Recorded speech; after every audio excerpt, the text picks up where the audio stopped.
Hey everyone, welcome back to the channel. If someone told you the Third Reich built an entire empire beneath your feet, tunnels, factories, fuel refineries, rocket plants, all carved into solid rock, you might think it sounds like a movie. But here's the thing, it's not. Between 1935 and 1945, Nazi Germany hollowed out mountains, dug under river valleys, and poured millions of tons of concrete into the earth. Most of it stayed hidden for years after the war ended. Some of it is still being found right now. Today, we're starting a 4-part journey into what historians quietly call the Underground Reich, the forgotten infrastructure of a regime that refused to imagine its own defeat. Forget the bunkers you've seen in photographs. This is bigger, stranger, and far more disturbing. There's an old miner's saying from the Harz Mountains in central Germany, "What the mountain swallows, the mountain keeps." For most of human history, that was true. Whatever went underground stayed underground, lost to collapse, to water, to forgetting. But in the 1940s, an entire industrial nation tried to make the mountain keep its secrets forever. They failed. Slowly, painfully, the earth has been giving things back. If stories about hidden places and buried history are your thing, consider subscribing. We hit this stuff hard, and we're just getting warmed up. So where does this begin? Not with Hitler, not with Himmler. It begins with concrete, or rather, with the sudden, terrifying shortage of it. Picture Germany in 1942. The war has turned. Allied bombers fly over the Reich almost every night. Cities are burning. Factories that produce aircraft engines, tank parts, and ammunition are being smashed from above. By late 1942, German industrial output is starting to collapse, not because the country can't build, but because what it builds gets destroyed within weeks. The Nazi leadership understands the math. As long as factories sit on the surface, they can be bombed. The only way to protect production is to take it underground. And so, in the winter of 1942, something massive shifts inside the German war machine. A quiet, brutal decision is made. If the Reich cannot win above ground, it will simply move beneath it. The organization that makes this happen is called the Todt Organization, founded back in 1938 under the engineer Fritz Todt. After Todt dies in a plane crash in February 1942, a young architect named Albert Speer takes over and merges the organization into the broader Nazi state. The Todt Organization has one job: build anything, anywhere, as fast as possible, using whatever labor is available. And after 1942, most of that labor is forced. But here's the part most people miss. The Todt Organization is not the only player. There's a second organization running parallel, and it answers to a completely different chain of command. That organization is the SS Economic Administrative Main Office, known by its German abbreviation, WWII. It was created in early 1942 under the command of Heinrich Himmler, the same Himmler who ran the concentration camp system. The WWII is, on paper, a bureaucratic office. In practice, it's a vast industrial empire that operates using prisoners as raw material. The WWII runs dozens of concentration camps. It owns quarries, brickworks, and construction companies. One of its subsidiaries is called DEST, Deutsche Erd- und Steinwerke, which translates roughly to German Earth and Stone Works. DEST owns the clay pits near Auschwitz, the bricks used to build the camp facilities at Auschwitz. The very walls that imprisoned over 1 million people were manufactured by DEST using camp labor, then sold back to the SS at a profit. It sounds grotesque because it is. But it gives you a sense of how the WWII thinks. For Himmler's office, even human misery is an accounting line. Now, by late 1943, these two forces, the Todt Organization and the WWII, begin to merge their efforts underground. The Wehrmacht's engineering corps is also involved, but the real driving energy and the real money comes from Himmler. The SS sees the coming collapse, and it intends to survive it. What survives needs three things: fuel, weapons, and ideology. Underground, all three are pursued at once. Let's talk geography, because the Underground Reich is not one place. It is a network stretching across at least 5 major regions of Central Europe. First, the Harz Mountains in central Germany. Inside these mountains lies a place called the Kohnstein, a hollowed-out hill near the town of Nordhausen. By 1943, the Kohnstein becomes the home of Mittelwerk, the Central Works, a massive underground facility producing V-2 rockets, the world's first long-range ballistic missile. Around 12,000 prisoners from the nearby Mittelbau-Dora concentration camp die building this place. By the end of the war, roughly 6,000 V-2s have rolled out of the mountain, many of them fired at London and Antwerp from mobile launchers across occupied Europe.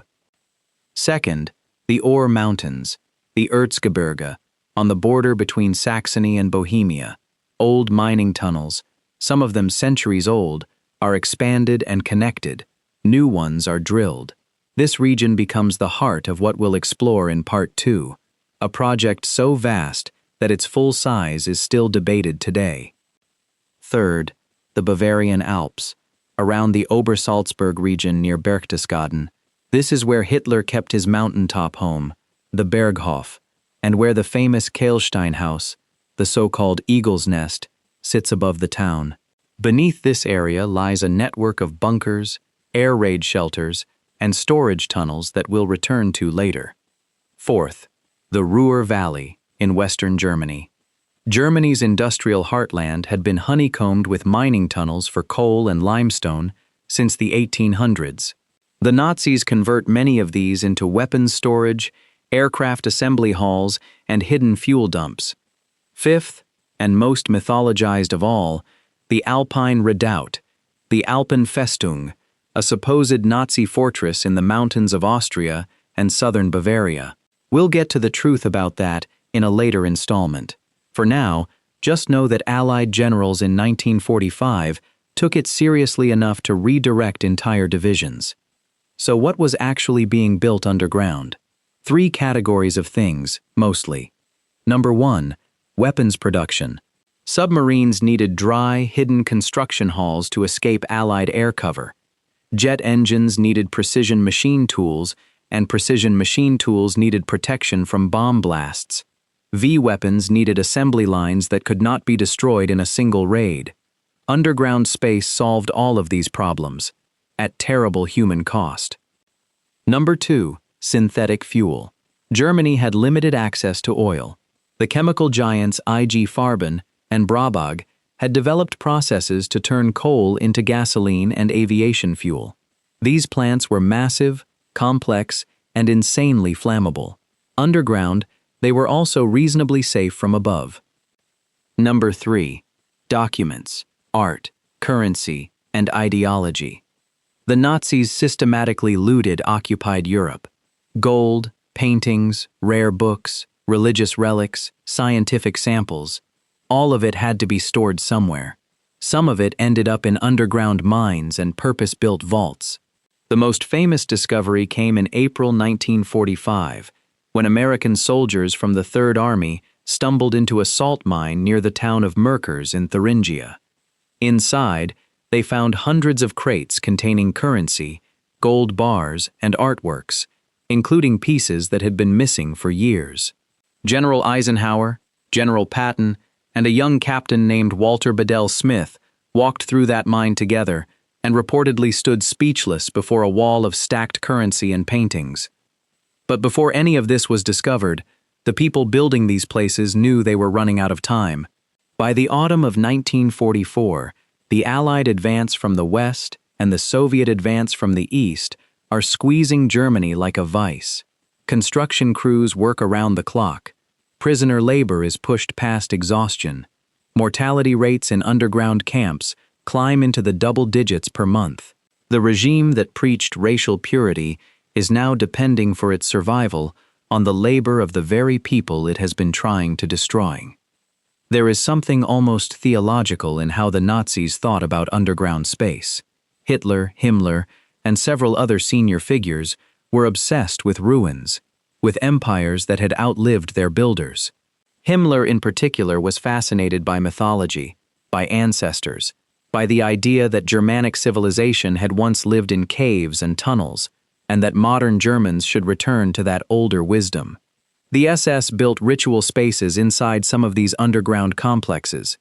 There are reports, still debated by historians, that ceremonies involving old pagan symbols took place in chambers cut into the Harz Mountains, including possibly in the grounds around a site called the Externsteine, a striking sandstone formation in northern Germany that the SS treated almost as a sacred place. Whether you take the mystical stuff seriously or not, one fact is undeniable. The Nazis built down because they could not win up. And when they lost anyway, what they had built remained, silent, sealed, and waiting. Over the next 3 episodes, we're going to walk through the largest single underground construction project in human history, follow the Nazi leadership into the Alps as the Reich collapsed around them, and trace what the Allies found, what they hid, and what is still being uncovered today. But that's all ahead. Right now, just hold on to this. The Third Reich did not merely prepare for defeat.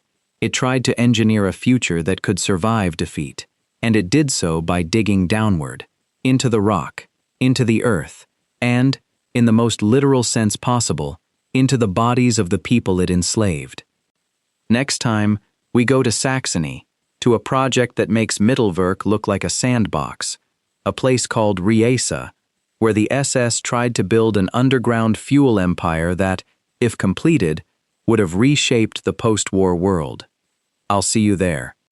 Hey everyone, welcome back. Last time we walked through how the Third Reich decided to take its war machine underground, the shift in 1942, the 2 organizations that made it happen, and the 5 regions where this subterranean empire took shape. We ended in the Harz Mountains, with the V2 rocket factory at Mittelwerk and the 12,000 prisoners who died building it. If you remember, I told you that the next episode would make Mittelwerk look like a sandbox. That's because today, we're going to Saxony, to a project so large that most historians still don't fully agree on its dimensions. Its codename was Riesa, and what the SS tried to build there would have dwarfed almost everything else the Nazis ever put underground. So let's set the scene. Picture the Elbe River Valley in eastern Germany, around a town called Riesa, about an hour north of Dresden. In 1944, this was not wilderness. It was one of the most industrialized corridors in the entire Reich. Refineries, chemical plants, rail yards, all sitting on top of some of the largest deposits of brown coal in Europe. Brown coal, also called lignite, is a low-grade fuel, but when you have a chemistry division like IG Farben, low-grade fuel becomes aviation gasoline through a process called synthesis. The Nazis were obsessed with synthetic fuel because their access to real oil was shrinking every month. By 1944, the Luftwaffe was running on fumes. Every synthetic fuel plant counted. And that's the context for Project Riesa. The code name came from the town. The plan was almost incomprehensible.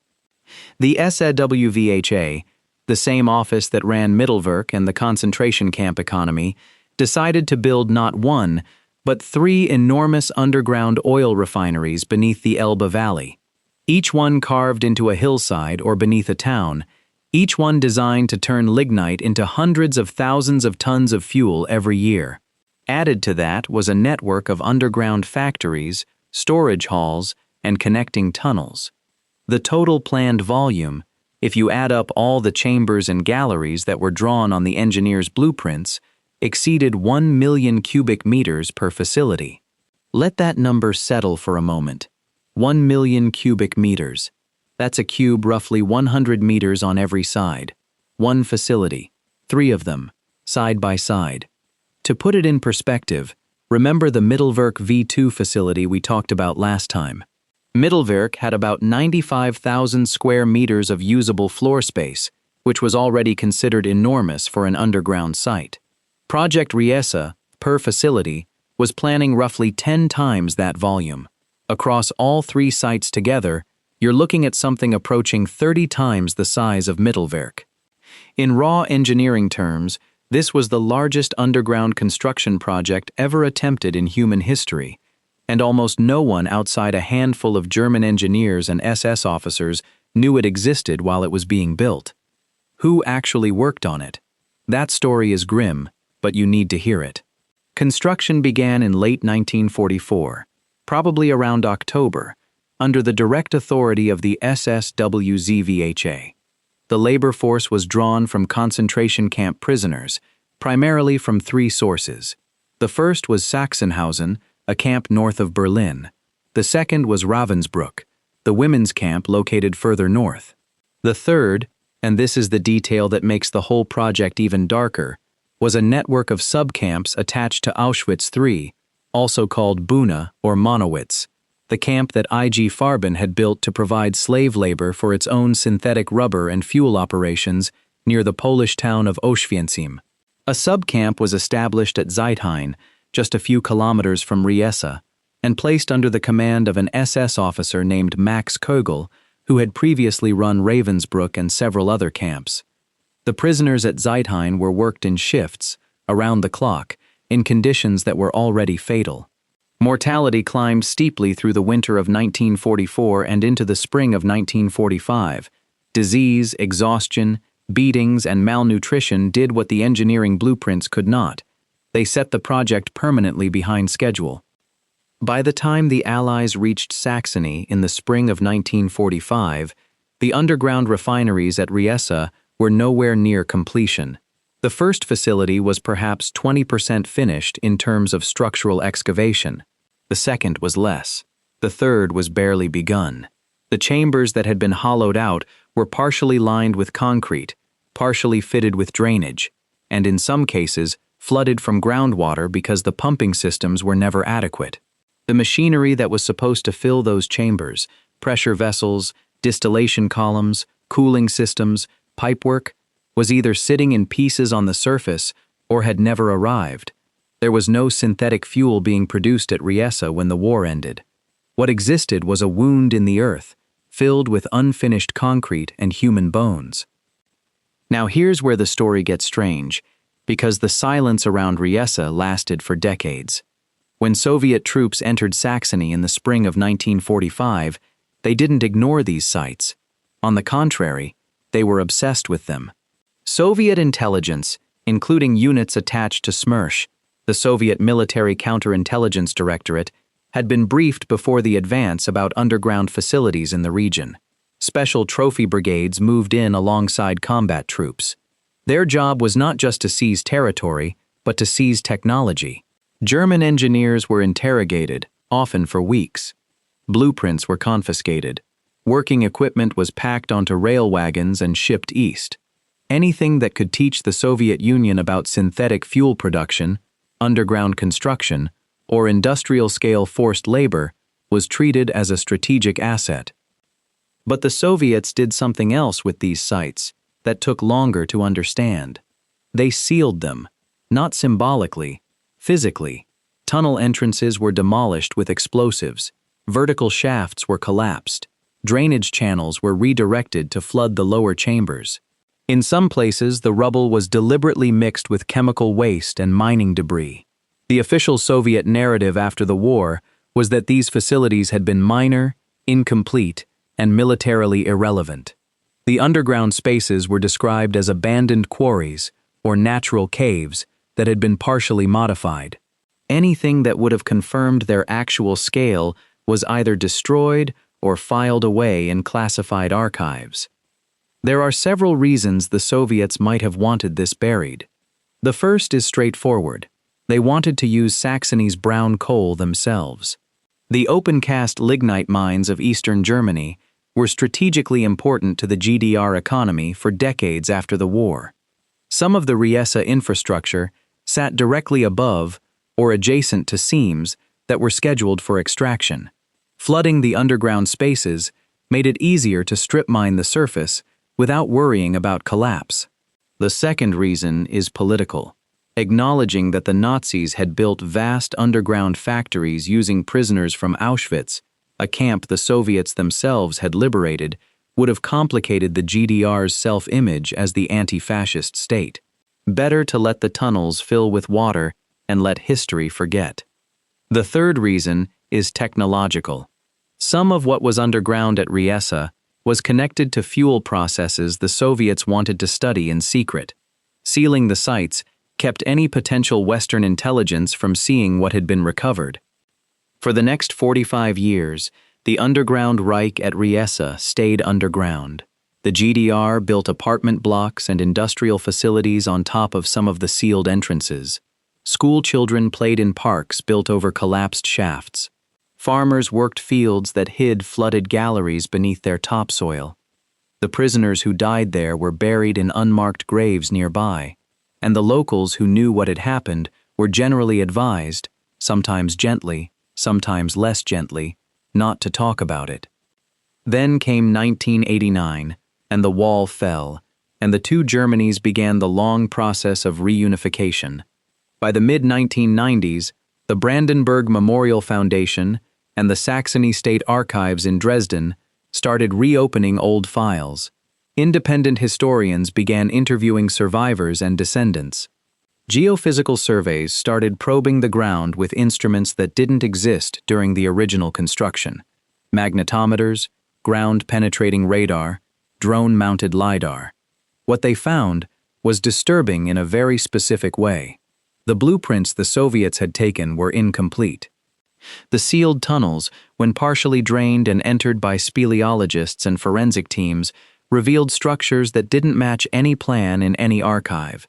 Side chambers, access shafts, drainage systems, even entire small factories had been carved into the rock and then deliberately concealed during the Soviet sealing operations.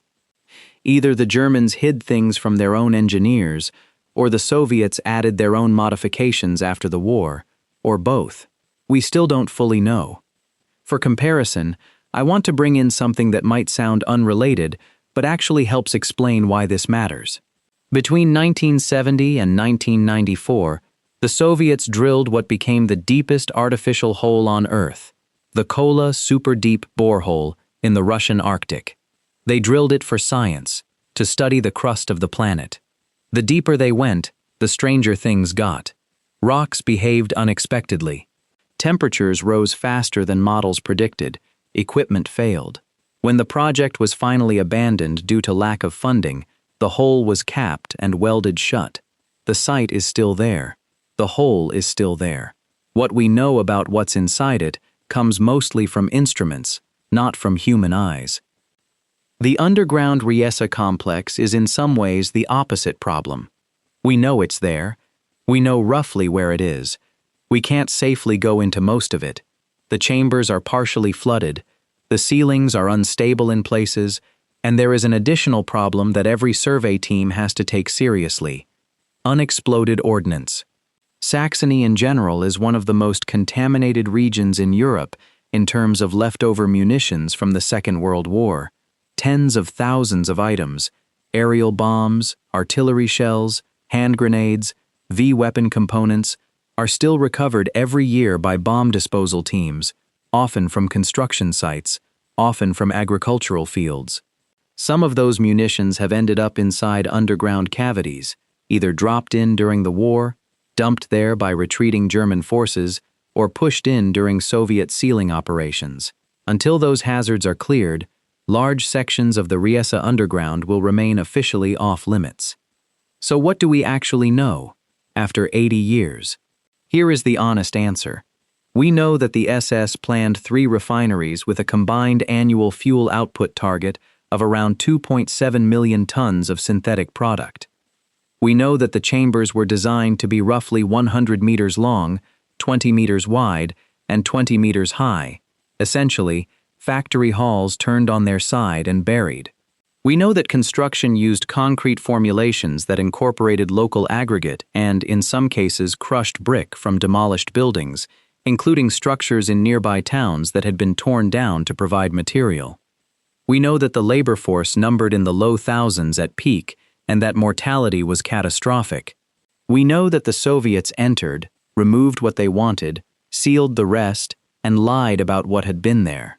And we know that since the late 2010s, German federal and state authorities have funded a slow, methodical survey effort, not to reopen the sites, but to map them, document them, and decide what to do with them next. What to do with them is genuinely hard. Some of the chambers, once drained and stabilized, could in theory be reused for storage, energy storage, even data centers. Some have been proposed as sites of memorialization, places where the public could eventually walk through and confront the scale of what was built and what it cost. Others will simply be left sealed, because the cost and risk of opening them is too high. The earth, as the Harz miners used to say, keeps what it swallows. The point I want to leave you with today is this. Project Riesa is not a story about secret weapons or hidden gold. It's a story about industrial modernity taken to its logical extreme. A modern state, with modern engineering, modern chemistry, and modern bureaucratic organization, decided to build a fuel empire inside a mountain using the bodies of enslaved people as the workforce. When the project failed, not because the engineering was impossible, but because the regime ran out of time and ran out of prisoners willing to stay alive, the new occupying power sealed the evidence and built its own story on top of it. Two regimes, separated by ideology and war, used the same underground space to hide different truths from different publics. The mountain kept both secrets. That's where we'll stop for today. Next time, we're heading south, into the Alps, into the bunkers beneath Hitler's mountain home, and into the strange mythology of the Alpine Redoubt, the supposed last fortress of the Reich that mostly never existed except in the minds of the people who needed to believe in it. I'll see you there. Hey everyone, welcome back. If you've been with us through the first 2 episodes, you know the shape of what we've been uncovering. An entire industrial nation hollowed out its own mountains. Rocket factories, fuel refineries, command centers, all built in the dark, most of them using forced labor, and almost all of them sealed or hidden when the Reich collapsed. Last time we stood in Saxony, inside the flooded chambers of Project Riesa, and watched 2 regimes bury each other's secrets underground. Today we go south, into the Alps, into the final 18 months of the war, and into a strange hybrid landscape where real bunkers, real escape routes, and pure fantasy all blurred together. This is the episode where the underground Reich stops being just an engineering project and becomes something almost mythological, a regime trying to build itself a future past its own defeat. To understand what happened in the Alps, you have to understand how the war was ending. By the spring of 1945, Germany had been fighting on 3 fronts for years. The Soviets were pushing west, through Poland, and into Silesia. The Americans and the British had crossed the Rhine and were fanning out across southern Germany. In Italy, the Allies were breaking through the Gothic line and heading into the Po Valley. Every week, the map shrank. Every week, the question inside the Nazi leadership got sharper. What happens when there is no more Germany left to defend? Different men answered that question in different ways. Hitler stayed in Berlin, in a concrete bunker beneath the Reich Chancellery, and waited for an end he had spent years refusing to imagine.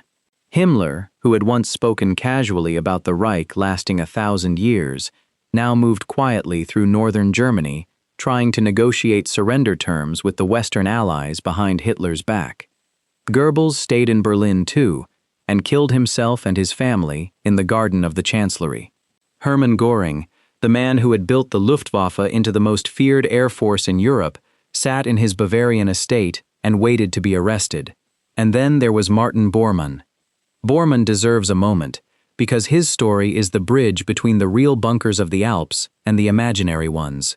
Bormann was Hitler's private secretary, the man who controlled access to the Führer, the man who signed documents in Hitler's name, the man who, by the end, was essentially running the civilian side of the Nazi state. He was also the man most associated, in Allied intelligence files, with the idea of an Alpine fortress that would hold out long after the rest of the Reich had fallen. The Allies called it the Alpine Redoubt. In German, the Alpenfestung. Now, the truth about the Alpenfestung has to be said carefully, because for a long time it was treated as fact, and then for a long time after that, it was treated as a joke. The reality is somewhere in between.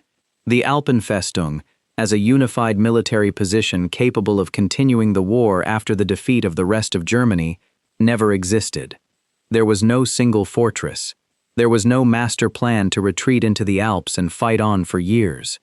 What did exist was a collection of real things: bunkers, supply dumps, hospitals, training facilities, scattered across the Austrian Alps and the Bavarian border region, and a great deal of Nazi and Allied imagination projected onto those things. Let's start with what was actually there, beginning with the most famous address in the entire story, Berchtesgaden, in the southeastern corner of Bavaria, near the Austrian border. This was Hitler's mountain. He had first visited the area in the early 1920s, when he was still a nobody, and over the following 2 decades, the Nazi state turned the Obersalzberg Ridge above the town into a kind of miniature capital. Hitler's own home, the Berghof, sat halfway up the slope.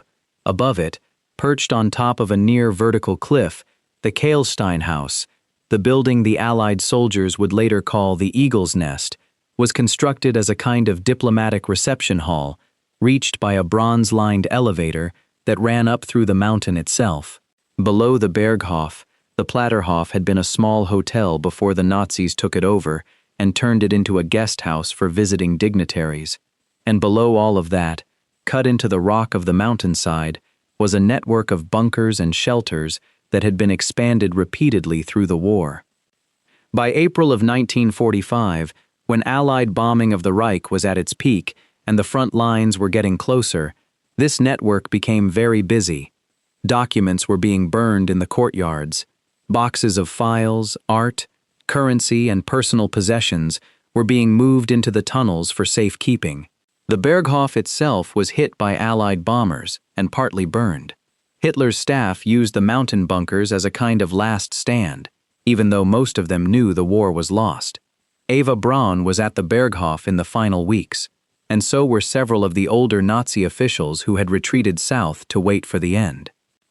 The single most dramatic moment in this entire region happened on the night of May 1st into May 2nd, 1945.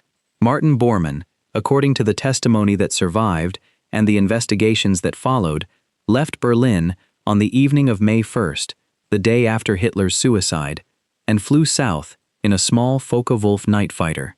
He crossed Russian-held territory in the dark, evaded Allied patrols, and landed somewhere near Berchtesgaden the following morning. There are different accounts of what he did next. Some say he tried to reach the Berghof bunkers. Some say he moved through the area trying to organize a final resistance. What is not in serious dispute is that he was seen, possibly wounded, possibly dying, near a checkpoint on the evening of May 2nd, and that he did not reappear. For 50 years, rumors persisted that he had escaped to South America. In 1998, DNA tests on remains recovered from a site in Berlin matched a relative of Bormann's and were announced as proof that he had died in May of 1945. The debate is not fully closed, but the mainstream position among historians is that Bormann died in those final days around Berchtesgaden. But the Obersalzberg was not the only Alpine facility. A few hours to the south, across the Austrian border, lies a region that historians now believe held the densest cluster of Nazi underground infrastructure outside Saxony. Tyrol, Carinthia, and Styria had been quietly prepared for a year or more as a fallback zone. The reasons were partly geographical. The mountains are high, the passes are narrow, and the terrain favors defenders. The reasons were also political. The SS had long-standing relationships with local Nazi Party leaders in Austria, and several key institutions of the SS had already begun moving south before the war ended. One of the most important of these was the SS Junkerschule, the officer candidate school. Originally based at Braunschweig in northern Germany, the school had been partly evacuated to Alt-Schwerin in Mecklenburg earlier in the war. As the Eastern Front collapsed, it was evacuated again, this time to sites in southern Austria. By April of 1945, SS officers in training were being instructed in mountain warfare, ideology, and survival in what the SS called, with grim irony, Alpine universities. Hospitals for wounded SS personnel were set up in requisitioned hotels and sanatoriums around Klausenpass and Meransen. There are credible accounts that senior SS figures, including some who would later be prosecuted at Nuremberg, moved through these facilities in the final weeks. And then there was the art. We've already mentioned the Merkers mine discovery, where American soldiers stumbled onto billions in currency, gold, and stolen paintings. What we didn't say last time was that Merkers was only one of several planned repositories. The most ambitious of these was a project called Schatzkammer, the treasure chamber, and its center of gravity was a former salt mine at Altausee in Styria. Here, between 1943 and 1945, the ERR, the Einsatzstab Reichsleiter Rosenberg, the Nazi unit responsible for looting cultural property across occupied Europe, had been moving crates of paintings, sculptures, furniture, tapestries, and religious relics from across the continent. The collection included works by Vermeer, Rembrandt, and other old masters, along with medieval treasures, Jewish community archives, and items taken from aristocratic families in France, Italy, and the Low Countries. By the time the war ended, more than 6,000 crates had been stored in the mine. The mine at Altausee nearly became a tomb for the collection. In the final days of the war, an SS officer named Ernst Kaltenbrunner, who had been the highest-ranking surviving official of the Reich Security Main Office, ordered the mine destroyed. Local Austrian miners, many of them members of the anti-Nazi resistance, got wind of the order and sabotaged the explosives that had been placed at the entrance. When American forces arrived in the area in May of 1945, the collection was found largely intact. The recovery and return of these items to their rightful owners became the work of the Monuments Men, the Monuments, Fine Arts, and Archives program, and continued in various forms until the early 1950s. Now we have to leave the real and travel briefly into the strange. Because alongside the real bunkers, the real escape routes, and the real treasure storages, the closing months of the Reich generated something else, a mythology that has never quite died. The first element of this mythology is the Antarctic. In 1938, the Germans had sent an expedition to a section of the Antarctic coastline they called New Swabia. The expedition, captained by a polar veteran named Alfred Richer, used small aircraft to fly over the ice and drop German flag-marked darts onto stretches of territory no one had claimed. The official purpose was whaling. The actual interest was partly geopolitical, laying claim to a slice of the world before Britain or Norway could do the same.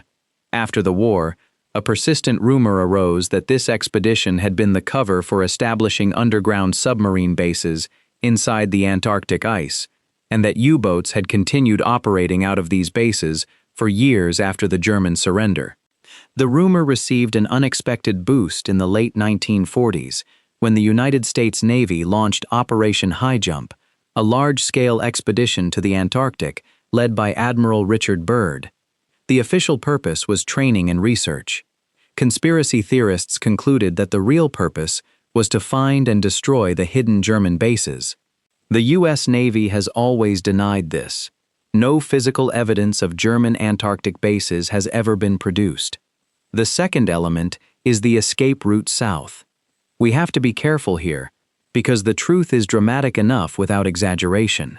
After the war, several thousand former Nazis, including war criminals, did escape from Europe, mostly to South America. The routes they used have been called rat lines, a harsh but accurate term. The most important rat line ran through Rome, and it depended heavily on two institutions.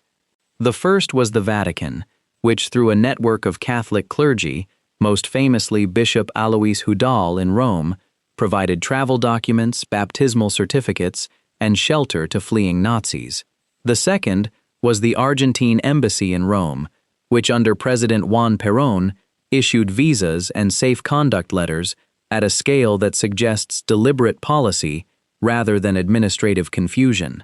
Argentina, and to a lesser extent Chile, Paraguay, and Brazil, became the destination for figures including Adolf Eichmann, who was captured by Israeli agents in Buenos Aires in 1960, Josef Mengele, the Auschwitz doctor known as the Angel of Death, who lived in Argentina and Paraguay under aliases until his death in 1979, and many lower-ranking SS officers and party officials who simply wanted to start new lives. The documentary record of this network is overwhelming. It includes Allied Counterintelligence Corps reports from field offices in Linz and Salzburg. It includes a U.S. Army report from 1947 titled, simply, The Nazi Underground Movement, filed in Record Group 319 of the National Archives. It includes a Central Intelligence Agency analysis of the German refugee problem from the same year. None of this is speculation. The rat lines existed, they were extensive, and they succeeded in moving thousands of people who had participated in some of the worst crimes of the century into comfortable lives on other continents. And yet, for every Bormann who died in the Bavarian dark, for every Eichmann who was hunted down in Buenos Aires half a lifetime later, there were people who imagined something even stranger: the lost Hitler, hiding in Patagonia; the Fourth Reich, waiting to be reborn in the shadow of the Andes; the UFO, descended from a Nazi disc, secretly developed in some underground factory that no one has ever located. These stories are not history. They are what history leaves behind when it refuses to finish its own work. They are the residue of a real horror that the public imagination has not been able to process, and so has to keep generating new shapes for it. That is one of the uncomfortable lessons of the Underground Reich. The actual evidence is more than disturbing enough. Real bunkers, real slave labor, real escaped war criminals protected by real institutions. We do not need the myths to make the story powerful. If anything, the myths get in the way. They let us treat the real infrastructure as just another chapter in a pulp adventure, when in fact it was built by engineers, administered by bureaucrats, and powered by the bodies of people who had been stripped of everything, including their names. What we've covered today sits between the engineering story of the first 2 episodes and the question we're going to take up next. Because the Underground Reich did not simply disappear when the war ended. It was found. It was classified. It was repurposed. Some of its technologies ended up in American rockets. Some of its scientists ended up building Soviet missiles. Some of its tunnels are still being mapped with instruments that did not exist when they were dug. The story of what the Allies did with what they found is, in its own way, as morally complicated as the story of how the tunnels were built in the first place. Hey everyone, welcome back. If you've been with us through the first 3 episodes, you know the shape of what we've been uncovering. An entire industrial nation hollowed out its own mountains. Rocket factories, fuel refineries, command centers, all built in the dark, most of them using forced labor, and almost all of them sealed or hidden when the Reich collapsed. We walked through the engineering story in Part 1, stood inside the flooded chambers of Project Riesa in Part 2, and followed the Nazi leadership into the Alps as the Reich burned down around them in Part 3. Now we have to answer the final question: what happened after the lights went out? What did the Allies actually find? What did they do with it? And why are we still arguing about it 80 years later? The discovery began within days of Germany's surrender in May of 1945, and it unfolded faster than almost anyone had predicted. The Western Allies and the Soviets had been told, in very general terms, that the Germans had built underground facilities, but the briefings were thin. The maps were incomplete. The Germans themselves, when asked, often lied or said they didn't know. So in many cases, the first indication that something massive existed came when an infantry patrol walked into a forest and found a concrete entrance hidden behind a pile of brush. or when a Soviet engineer noticed that a hillside near a demolished factory had been drilled with ventilation shafts that went straight into the mountain. One of the clearest examples happened at Nordhausen, in the Harz Mountains, at the site we now call Mittelwerk. On April 11, 1945, soldiers of the U.S. 104th Infantry Division, pushing south through the region, reached the Kohnstein Hill and discovered the entrance to the underground V2 factory. The facility was almost completely intact. Assembly line machinery sat in place. Completed rockets stood on rail cars. Hundreds of components were stacked in crates, and scattered through the tunnels and the surrounding camp were the bodies of prisoners who had died in the final weeks, often after the German guards had abandoned the site without bothering to evacuate or release them. What the Americans found inside that mountain was not just hardware, it was a record, production logs, test data, engineering drawings, names of subcontractors, lists of forced laborers, enough paperwork, in fact, to give Allied intelligence a clear picture of the entire German rocket program for the first time. Within hours, military film crews were on site. The Army Signal Corps cameraman Roy Bolton walked through the tunnels with a motion picture camera and shot what would become some of the most widely seen footage of the underground Reich. Long, silent galleries lit by bare bulbs, workbenches still holding half-assembled missiles, narrow-gauge rail lines disappearing into the darkness. But here's the part that took decades to come out. Within weeks of the discovery, the entire facility was quietly transferred to Soviet control. Under a program called Operation Osoaviakim, the Western Allies handed over not just the Mittelwerk tunnels, but also several thousand German scientists, engineers, and technicians, along with their families and their personal archives. The official story in the West became that Mittelwerk had been thoroughly investigated, photographed, and then sealed because the Soviets demanded it as part of their occupation zone. The unofficial story is that the Americans had already taken what they wanted: the rocket scientists, the technical documents, the manufacturing know-how, and were happy to let the Soviets inherit a hollowed-out hill. The Mittelwerk scientists who came west went through a vetting and recruitment program that has become infamous under the name Operation Paperclip.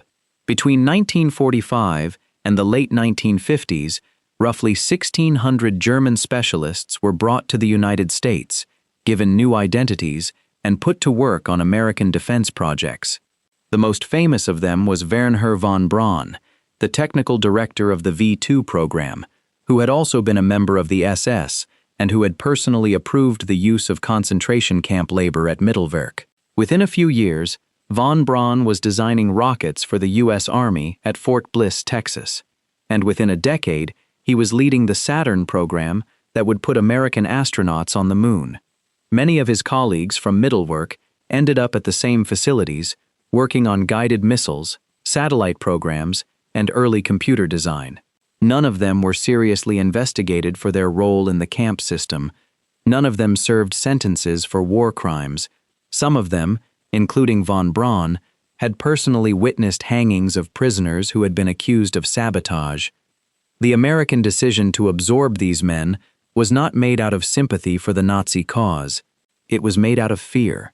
By 1946, the Cold War was already taking shape. American planners believed, correctly, that the Soviet Union was pursuing the same technologies: rocket propulsion, synthetic fuel, jet engines, and that whoever got there first would dominate the next century. German scientists were treated as a strategic resource, like oil or uranium. Their pasts were inventoried, sometimes quietly, but the inventory was filed away and the work continued. The Soviets did the same thing on their side of the line. German specialists were absorbed into Soviet design bureaus, particularly the Rocket Bureau, that became known as OKB-1, the workshop that produced the R-7 rocket, the world's first intercontinental ballistic missile, and later the launch vehicle that put the Sputnik satellite into orbit. Soviet trophy brigades dismantled entire German factories, shipped them east by rail, and reassembled them in the Urals and in Ukraine. By the early 1950s, Soviet engineering journals were quietly crediting German patents and German methodologies that had been transferred through programs that the public was never told about. Meanwhile, in occupied Germany, the question of what to do with the German economy as a whole was tearing the Western Allies apart. In late 1944, U.S. Treasury Secretary Henry Morgenthau had proposed a plan to deindustrialize Germany completely, turning it into a pastoral country that could never again threaten its neighbors. The plan had initial support from Roosevelt and from parts of the British government. By 1947, it was dead. The Truman Doctrine and the Marshall Plan had reversed the policy. The new goal was not to punish Germany, but to rebuild it as a prosperous, stable, anti-Soviet ally. To rebuild it, you needed to acknowledge that German factories had existed. But to make the rebuilding palatable, you had to be careful about which German factories you remembered. The Underground Reich sat awkwardly inside this reversal. The Mittelwerk Tunnel was a problem. The Riesa galleries were a problem. The Merkers treasure was a problem. Each of them was evidence of something the new official story didn't want to dwell on: Nazi technological sophistication, Nazi industrial organization, Nazi forced labor on a scale that made the reindustrialization of Germany feel uncomfortably like a continuation of the same system by different management. So the evidence got sorted. Some of it was publicized, carefully, in ways that emphasized Allied virtue and German atrocity. The photographs of Eisenhower and Patton walking through the Merkers mine were released. The Mittelwerk footage was shown in denazification education programs. The names of concentration camps were recited. But the documents that tied German industrialists, German scientists, and German state agencies into a single integrated system of exploitation, technology, and terror, those documents were harder to fit into the new narrative. Many of them were filed in classified archives in Washington, London, and Moscow. Many of them remain classified to this day. The result was a strange historical landscape. Above ground, Germany was rebuilt. Factories that had made V2s were converted to make washing machines and automobiles. Engineers who had designed death camps went back to designing bridges and apartment blocks. Below ground, the tunnels waited. Some were flooded. Some were collapsed. Some were repurposed for cold storage. Mushroom farming. Mushroom farming is actually a real one. Several of the Harz caves were used for decades to grow champignons. Some were simply abandoned and forgotten. Then, starting in the late 1980s and accelerating after German reunification in 1990, the tunnels began to be rediscovered. Not by soldiers this time, but by researchers, surveyors, journalists, and eventually tourists. The Mittelwerk site became a visitor mine in 2004. People can now walk through the galleries where V2s were assembled, see the rail lines, read the interpretive panels. A nearby brewery actually uses some of the original underground chambers as cellars. Near Leipzig, a former V-weapon facility at Zwickau was converted into a research site and laser laboratory. In Saxony, the federal government and the state of Saxony have funded ongoing survey work at the Riesa sites, using magnetometers, ground-penetrating radar, and drone-mounted LiDAR to map chambers that were never properly entered by the original investigators. Forensic archaeologists have also returned to the labor camps that surrounded these underground sites. In 2023, researchers announced the discovery of additional subcamp remains associated with Mittelbau-Dora, the camp that supplied forced labor to Mittelwerk. The work continues. Survivors have largely passed away. The descendants of survivors are aging. The window for direct testimony is closing. What replaces it is physical evidence: bones, foundation trenches, the layout of barracks, the placement of crematoria, read by specialists who know how to listen to the ground. There is a final layer of this story that I want to leave you with, because it keeps surfacing whenever we talk about these tunnels. The architecture of the Underground Reich was extreme, but the logic behind it was not unique. Underground military infrastructure exists in every major country that has prepared for serious conflict. The United States has vast underground command centers carved into mountains in Colorado, Pennsylvania, and elsewhere. Russia has built extensive bunker networks under its cities, including the deep shelters that have been used to coordinate recent operations in Ukraine. China, Israel, Iran, North Korea, every state that anticipates the possibility of a major war has built, or is building, downward. What makes the Nazi case different is not the engineering, it is the combination of that engineering with industrial-scale slave labor, with deliberate concealment from the public, with a regime whose explicit ideology was the destruction of the people it was enslaving, and with a post-war history in which the evidence was sorted, classified, and partially suppressed by the victorious powers who now needed Germany as an ally. That is a specific historical combination. It is not a metaphor for everything bad, but it is a real warning about how modern states, given enough fear and enough time, can use the bodies of their own people to build things they then claim to have built alone. When you stand in a place like Mittelwerk today, walking past the concrete benches where prisoners once ate their rations, or when you read the engineering reports from Riesa that describe chambers which were never finished and will probably never be opened, you are not looking at a curiosity. You are looking at the underside of the 20th century, the part that was always there, doing the work that the surface story did not want to acknowledge. We did not invent this story. We did not exaggerate it. We walked through the documents, the survivor accounts, the declassified files, the geophysical surveys, and we found what we found. The mountain is giving things back, slowly, and we owe it the attention. Thanks for staying with me all the way through this series. Take care of yourselves, take care of each other, and I'll see you in the next one.